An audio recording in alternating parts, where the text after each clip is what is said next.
All right, welcome everybody to another Discovering the Collection video. Each Thursday night, in this case early afternoon, I, the director of the Fauquier History Museum, Sean Redmiles, open up a box from our collection and show you guys what's inside.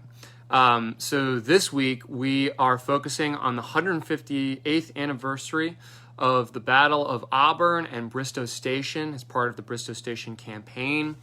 There is guided tours happening at 5 o'clock in just a few minutes, where they'll take you through the battlefield at the exact moment that the battle was occurring, which is really awesome. I have 4 letters from soldiers who participated in the campaign.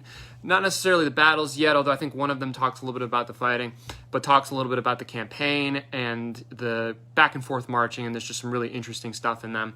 These will be the last of the letters that we do so that we can move on to other objects in our collection, so it won't be Civil War all the time anymore. We've gone through pretty much all of the major ones that I have loaned to us. But guys, don't forget that we've got a video on the Battle of Auburn that's out now in tandem with the Prince William County Historic Preservation Division. They're doing a number of different events all throughout this week and this weekend, so go and check that out and support them. And let's get started. So this is from the camp of the 121st New York State Volunteers near Warrenton, Virginia, Sunday evening, November 1st, 1863. And I'll show you guys the letter. It's just me today, so we're going to kind of have to do some flipping around. Okay. So camp of the 121st New York Volunteers near Warrenton. Dear Cousin Cynthia, your very kind and welcome letter of the 23rd instant came to hand last evening, and this is the first opportunity I have had to answer it, for today I have been to work all day. You may perhaps think it strange to hear that I work on Sunday, but I am obliged to do it, or be punished for disobedience of orders. Every Sunday morning we have inspection, and everyone has to be just so clean and have his gun and equipment in just such fine order, or he will have to suffer just such penalty as the colonel sees fit to punish them by putting upon them. So he talks a little bit about military life there, which is fascinating. Then he goes into a little bit about the campaign. So, when we're talking about the Bristoe Station campaign, for most of both armies, it was endless, ceaseless marching from October 8th until roughly the beginning of November. And a lot of back and forth marching, which they note. And of course, some of them took part in the fighting. So he says that we are now about 5 miles from where we was when I came back to the regiment, which was in August. He mentions that earlier. But during the time I have been here, I have marched about 200 miles. 2 different days we marched 30 miles from the time we started till we halted for the night. So this is, when they made these marches, they're going from essentially the Rapidan River to the Rappahannock River, all the way to Centerville, and then back down to the Rappahannock River again. Both armies ended up more or less where they started at the beginning of October 8th. So for these guys, it's so much countermarching back and forth, and more of these letters are going to kind of talk about that. The 152nd Regiment is now encamped about 1 mile from here. I've been to see the boys, and the most of the Roseburn boys have been up here to see our boys. So talking about guys that he is familiar with and that he's been able to see in other camps. It's funny, this is like the second mention of hardtack between these 4 letters. So he says, the boys all think it is rather hard to live on hardtack, but I guess they will get used to it by the time they have been out as long as our boys have. So talking about that some of the soldiers that he knows in the other unit have just started campaign and that they're not quite used to the endless hard bread or hard tack as it was known. And there's going to be another soldier who brings that up too. We'll get there, but he talks about how he got soft bread for the first time in months, and they're all so used to hardtack and the worms that came with it. He brings that up. So let's get to that one. This is from It's a long one. I'm not going to read all of it, but it is fascinating. This comes to us from R.M. Ray, who was in Company C of the 11th Regiment Pennsylvania Cavalry, and he's writing to his brother, presumably somewhere in Pennsylvania. I think he says Pittsburgh at one point. So let's come down and look at that one. Pretty nice handwriting here. All right. I wrote to you last June, but have not had an answer. I suppose you have seen an account of some of the battles in Pennsylvania, or of the battle at Gettysburg. So this is such a fascinating letter for this part. We'll get to the Bristol Station stuff, but he talks a little bit about that. He says, we were in it. I received a slight wound above the eye. It was very slight, but a very narrow escape. We have not been in any fight since, but have done a wonderful lot of marching and countermarching. I need not give you an account of it, for it would not prove interesting, but I hope to meet with you someday when I will be able to tell you something about it. Suffice it to say, we have seen some very hard times, but do not complain. The President has called upon 300,000 more volunteers, which must be raised before the 1st of January, or a draft will have to be resorted to. I think our division will be mustered out in May if we are only spared till then. Please let me know if you intend, and okay, so he talks about whether he's going to stay in Oregon. Then he says, I do not see very much sign of the war being over, as a great many men have been killed on both sides. Our army has been victorious for a while, but the rebels are determined not to give up. Let's flip this over so you can read a little bit of that. The folks at home are all well. We are going to have a grand review today at 11 a.m. We had advanced the Rapidan River, but the rebels tried a flank movement on us. This was around October 8th. And we had to fall back to Centerville, but did not have much fighting. We are advancing again, but the Rebs have torn up the railroad and our progress is slow. We are about 12 miles from the Rappahannock River. So, super fascinating there. Talking about, he's talking about the campaign very quickly, that they were on the Rapidan, that they marched all the way to Centerville, and then they had to come back to the Rappahannock slowly because after Meade reached the safety of Centerville, the Confederate Army tore up the railroad, and so it was like very slow progress to get back to where they were at the Rappahannock and still have some kind of supply line. So pretty fascinating stuff there that he talks about. Interesting. Okay. Sorry, guys. I just saw a little thing I've never seen before on here before. Andrew, if you're still watching, try that again. I'd be happy to let you join real quick if you want to. I didn't know that was a possibility for a video like this. So if you send that request again, I think I can make that work, but I've never done that before. All right, so that's a really great letter. So I looked him up, and I wasn't able to find anything on R.M. Ray and the Battle of Gettysburg. So I'd love to know more about, his wounding and his injury. And frankly, like whenever I read these letters, I want to know what happened to them, right? Did R.M. Ray survive the war? I skipped it, but he talks to his brother a little bit about how much he's looking forward to coming home and how much he misses his family. So it would be great to find out, what occurred for him and whether he made it out. So I'd have to go to the National Archives for that because I couldn't find anything online on Fold 3, which is a website we've talked about before on this. All right, let's go to the next one. This one's really cool too. This is in camp near Warrenton. It is, I believe, a New Yorker. Let's see.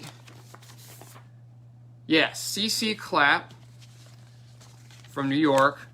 This is a great letter. I read this ahead of time, and I was really happy to bring this one to you guys. So let me show you the handwriting. Here we go. You can see camp near Warrenton, November 2nd, 1863. I want to quickly point out that, these letters that were collected over time that have, basically the person who collected them looked for letters that had Warrenton on them somewhere, mostly like in camp around Warrenton. And it's funny how you can kind of trace the movement of the Army based on the dates that we have in these letters. The last the earliest letters that we did last week were all August, because that was kind of the last time that the Army of the Potomac was stationary and not moving, and guys were able to write letters home. And then we have no letters from October because they're on the march. And it's not until early November, when they're yet again resting near the Rappahannock, that they're able to write to their families again. So you can just see the progression of the campaign through that, which is so fascinating. All right. So C.C. Clapp writes, Dear Henry, your welcome letter of October 22nd and 28th, each enclosing $20, have been received. I should have written you ere this had I had not been so busy. Since we left camp near Culpeper, we have had pretty hard times. So that's the same language as used in some of the other letters. So these guys did not enjoy this October campaign season. Moving camp nearly every day, and it is rumored that we start tomorrow marching for the Rappahannock again. I will give you a short account of our doings since 10th October. So I want to read this because, again, trying to think about this from the mind of a soldier, actually goes day by day in terms of where they went and how they marched. And this gives you the sort of like unbelievable back and forthness of it. He didn't necessarily know why they were going from place to place. We now have an understanding of why all of this was happening. This was Lee's attempt to flank the Union Army and try to bring on a battle before the elections, which will come up in the next letter. But they didn't know what was happening. So he says, 10th of October, broke camp at 1 a.m., marching to Raccoon Ford on Rapidan and returning to Old Camp same evening.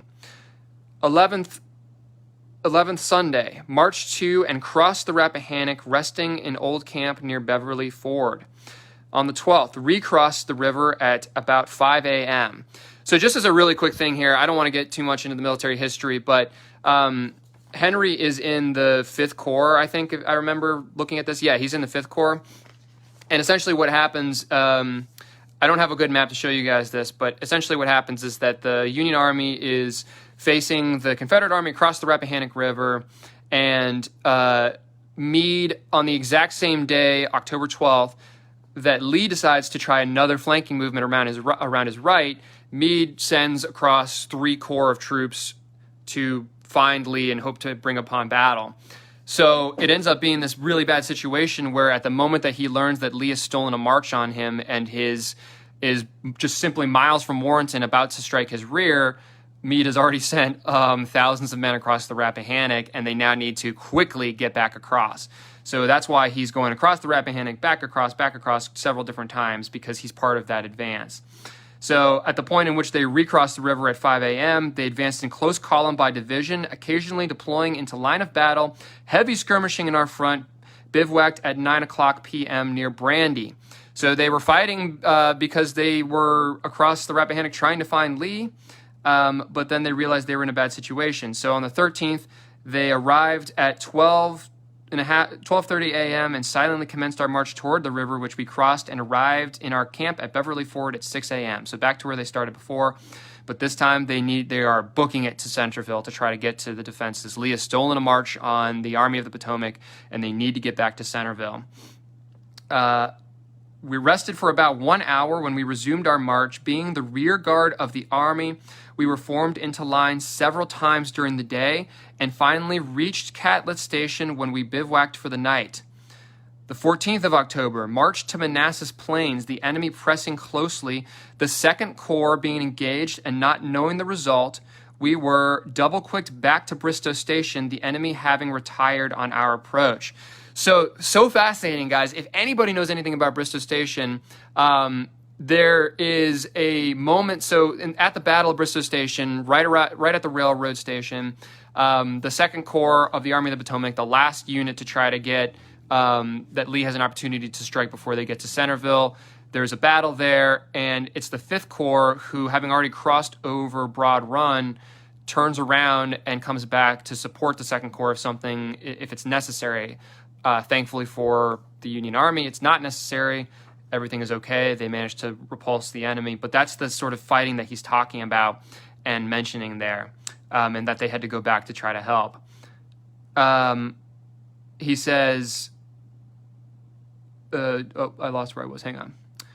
We returned We returned, crossed Bull Run, and at about 1 o'clock on the 15th, bivouacked near Centerville, so they made it to Centerville safely.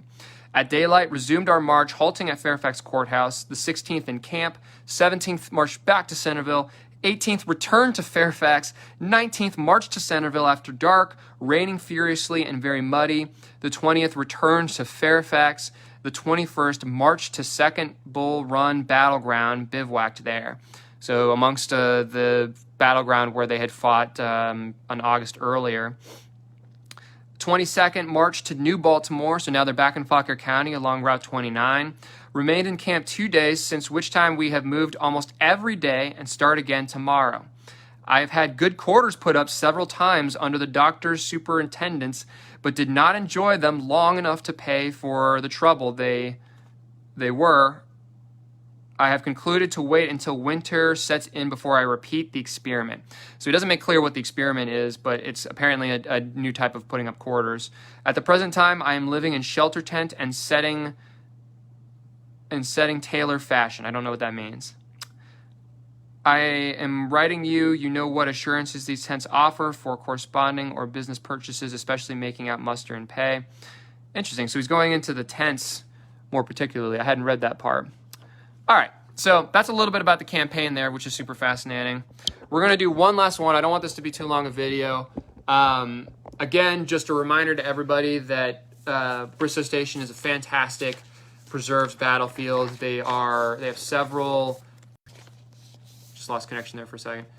They have several awesome events and celebrations happening today and I think throughout the weekend, so please check that out if you get the opportunity.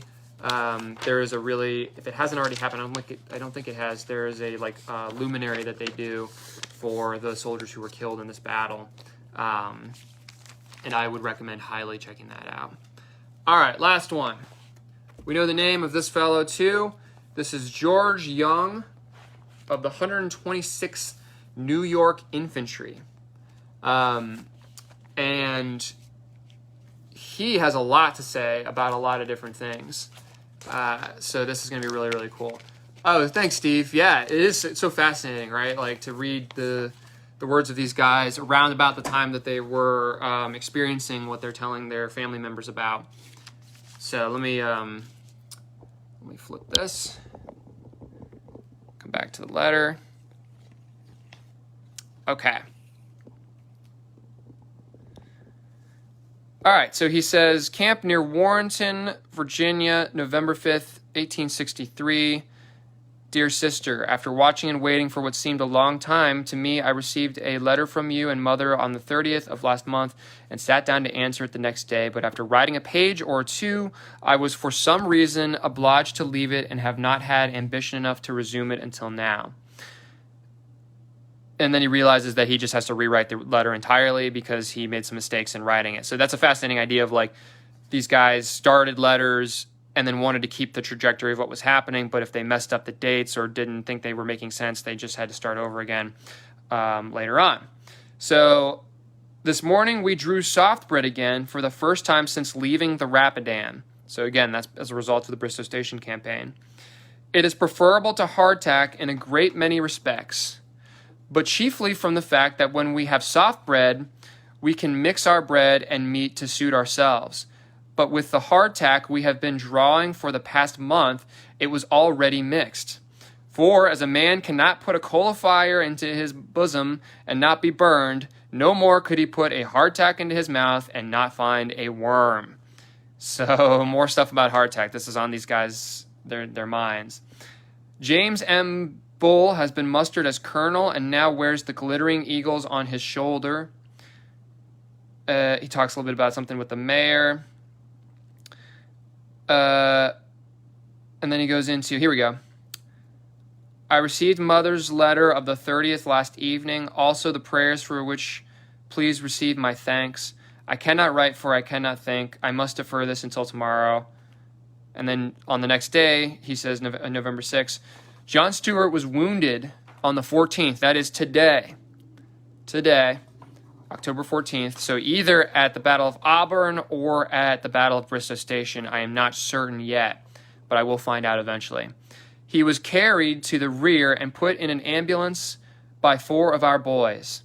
Lieutenant Stanton received notice of his death from someone connected with the ambulance corps or the hospital. I do not know whether he lived to reach Alexandria or not. If not, the probability is that he was buried somewhere between that place and Bristow Station. Oh, that's right. So he does say that he was wounded at Bristow Station, although he may be calling Auburn Bristow Station too. So we still have to look into it. The Honorable Mr. Howard talks very loyal. So that's his brief mention of Bristow Station there, but now he goes into some really cool stuff about politics in the Civil War and Copperheads and Peace Democrats and stuff like that. So if you'll indulge me, let me read this real quick. The Honorable Mr. Howard talks very loyal. If some of those very loyal office seekers would come down here a month or two, they might get the blood of one of those rebels on their shirts. It is amusing, and then he writes something in Latin, to look from a distance at the frantic effort of either party to elect their candidates and secure the spoils. I do not pretend to be entirely without party prejudice, but I think I have a great deal less than ever before. But to give you an idea of what the members of the regiment think of Copperheads, I will repeat a conversation, or rather a part of one, which occurred last night in the adjoining tent. Copperheads, for those of you who don't know, were peace Democrats in the North during the Civil War. So these are Democrats who are certainly anti the Lincoln administration, and they begin, especially by this time in 63 and 64, to sue for peace. They want to win elections so that they can end the war. Potentially, they don't say it because it's politically not expedient for them to say it, but what they're implying is that the war will end with the Confederacy reaching its independence. And so part of the reason for a lot of the actions taken by Lee and other Confederate officers, for instance, this Bristow Station campaign, they're doing a lot of what they're doing with an eye towards those elections that happened in 63 and then later on in 64. So they're always trying to sort of influence what happens at these elections with the hope that the Peace Democrats, the Copperheads, would win. And so that's who those are the people that George is writing about here. So now he brings us into a conversation into his tent. This is not something that we get a privy to very often, an actual conversation that happens inside a Civil War tent. So he reads, after taps, which signals the time for bed in the Civil War military, the participators in which are not entirely unknown to you. They had been speaking of the recent election, and the conversation turned upon Copperheads. Says number 1, the lowest, meanest, most degraded man in the U.S. could not invent a name mean enough for them, meaning Copperheads. Number 2, nor he couldn't wish a wish bad enough for them. Back to number 1, the devil himself couldn't heat a fire hot enough for 'em, etc., etc. This is the general sentiment here, though there are some who pretend they are downright Copperheads. They are very few, however. Mr. Sentinel's things to be expected are simply ridiculous. I don't know what that is. The main thing to be expected is that if the Democrats fail to carry the election, they'll fail to get the spoils. Mother says in her letter of the 25th and 20th that it costs nothing to send the box. Okay, and that's a little bit. And then this last really good piece, guys. So indulge me here. I love this. It's so funny what he says to his mother here. It's also very poignant. In your letter of the 26th, you say that you are glad to hear that I am so near home as Auburn. He's from New York, remember? If you have a map, I think you can find near that place another Waterloo, and at no great distance, Vienna, so that you see we were right at home all along. So that's kind of a wonderful sentiment that he makes there, that places that of names that he's familiar with from his home in New York, Auburn, Waterloo, Vienna, places that we know living in Northern Virginia. He's trying, and it's important to note that he's writing to his mother here, so he's trying to make her feel better about his time on campaign. He's talking politics. He did bring up the battle, but he's not talking about his experience of it. He's talking about a comrade who his mother likely knows, and he, just wants to make her feel like he was at home all along. Auburn, Waterloo, Vienna, these aren't scary places where I could be in battle. These are places that we are familiar with being from New York. So I love that. It's every time I read these letters, there's always something new and interesting in them. There's much more that I want to find out about these guys, as I've said before. So that's a project that over time we're going to work on. All these letters will eventually be on our website, and you'll be able to download read-only copies of them and potentially transcriptions of them. I intend for there to be transcriptions of them, which we have. So I'm really looking forward to that time. Now, guys, just as a quick plug, we have our Ghost Walks on October 23rd, so we're almost 1 week away from the first Ghost Walk. It's gonna be so exciting. I'm really getting ramped up for it. We've got our stories, we've got our route that we're gonna take. The weather's looking like it's going to hold up pretty decently. October 30th, as well as the second day of Ghost Walks. They're from 7 p.m. to 8:30. Every 15 minutes a tour is leaving. There are spots available on both days, but get them soon because they are going fast, especially for the 23rd. We are sold out on at least 3 different tour times from like 7:15 to 7:45. So either catch the earlier one or the later one within the next week. And then after that, we've got October 30th with the same time. So, all right, guys, thank you so much, and we'll see you next week.